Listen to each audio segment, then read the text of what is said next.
আসসালামু আলাইকুম। আমি আপনাদের সাথে কিছু কথা বলতে চাই আমার জীবনের ব্যাপারে। আমার নাম হচ্ছে রিয়া। আমি ঢাকা থেকে বলছি। আমার বাবা খুব গরিব। আমি একটা গরিব ঘরের মেয়ে, অনেক অভাবের সংসার। তো ছোট থেকে মা পাইনি, মা ছিল না। বাবা ছোট থেকে বড় করছে, অনেক কষ্ট করে আমাকে বড় করছে, অনেক লালন পালন করছে। বাবা যতটুকু সামর্থ্য ছিল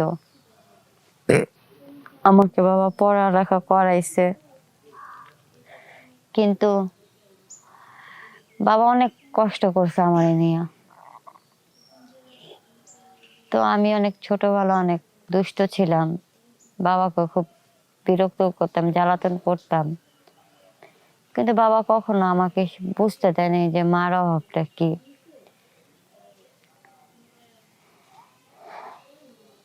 মানুষ বলতো বড় হয়েছে পরে তুই তোর বাবারে খুব বিরক্ত করছিস, জ্বালাতি, কিন্তু তোর বাবা তোর আজ পর্যন্ত একটা ধমক পর্যন্ত দেয় নাই।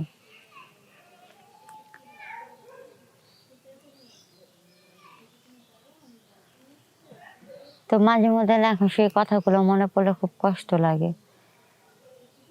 যে ছোটবেলায় খুব ভালো ছিলাম, বড় হইলাম কেন?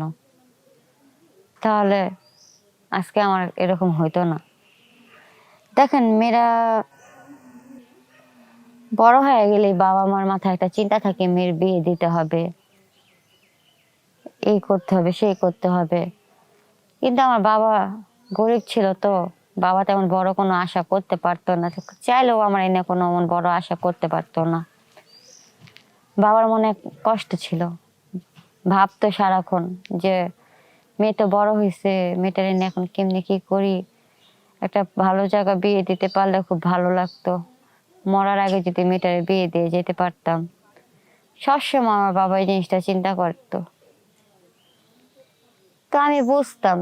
আমি বাবাকে একদিন বলছো, বাবা তুমি আমার এনে চিন্তা করো না, তুমি দেখো আমি ঠিক ভালো থাকুম, আমার এমন জায়গা থেকে বিয়ে প্রস্তাব আসবো, তোমার কোনো কষ্টই থাকবো না, বুঝছো বাবা? কিন্তু বাবার মন তো বুঝতো না। বাবা হাজার বুঝাইতে চাইলেও না, বুঝতো না। তো উপর আল্লাহ দোয়ায় হুট করে একদিন বাবা এসে বাজাতে, রিয়া রিয়া ডাকতেছে। পরে আমি বলছি, হ্যাঁ বাবা কি হয়েছে, চিল্লাইতেছে, কিছু হয়েছে? ঠিক আছে, ডাকতেছে রিয়া রিয়া। পরে আমি দৌড়ায় বেরিয়েছি, কি হয়েছে বাবা, কিছু হয়েছে, তোমার শরীর খারাপ? পরে বাবা আরে না, আরে পাগল, আজকে একটা খুশি সংবাদ আছে। আমাকে খুশি সংবাদ? কি হয়েছে বাবা? কারণ তোর না একটা বিয়ার প্রস্তাব আছে, মেলা বড় লোক পোলার লগে। বড় লোক পোলার লগে? পরে হ মা, আমি না এই প্রস্তাবটা রাজি করে নিচ্ছি, তোর কোনো আপত্তি আছে? আমি না বাবা, আমার আপত্তি থাকবো কে, তুমি খুশি তো বাবা, আমি খুশি। কয় বাবা, কয় মা একটা কথা কমো। আমাকে কও বাবা। কয় দেখ, ছোট থেকে তোরে বড় করছি, তোরে কোনো সময় মাটিতে রাখিনি, পিঁপড়া খাইবো মাথায় রাখিনি, উকুনে খাইবো, খুব কষ্ট বড় করছি, অনেক সুন্দর করে পালছি। মা, আমি বিয়ের প্রস্তাবটা রাজি হইতাম না। কেন রাজি হয়েছি জানোস? অনেক বড় লোক, অনেক টাকা, অনেক সম্পদ আছে গো। কিন্তু কি জানোস? আমি কি বাবা, একটু বয়স বেশি জামাইটার।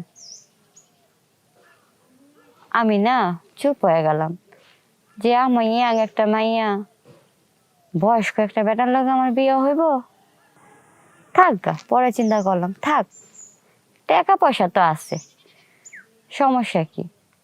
আর অত বয়স বয়স করেছে তো কি হয়েছে, বেড়া মানুষ হইতো।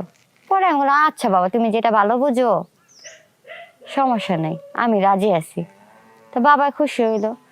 তো এত বড় লোক বাসায় বিয়া দিব, বাবার কাছে তত টাকা পয়সা নাই। তো যে লোকের লোক আমার বিয়া ঠিক হয়েছে, হ্যাঁ বাবারে কিছু টাকা দিচ্ছে বিয়ার আয়োজন করতে। পরে বাবা বিয়ার আয়োজন করছে, পরে আমাদের বিয়ে শাদী হইল। হওয়ার পরে বিয়ার দিনকা গেলাম বাবারা ছাইরা, কষ্ট পেলাম যে ছোট থেকে বড় হয়েছে বাবারা ছেড়ে, অনেক কষ্ট লাগছে। যাই হোক, নতুন বাড়ি গেলাম জামার বাড়িতে। জামাই একটু বুড়া, একটু বড় কি জামাই একটু অনেক বড়, আমার অনেক বড় জামাই।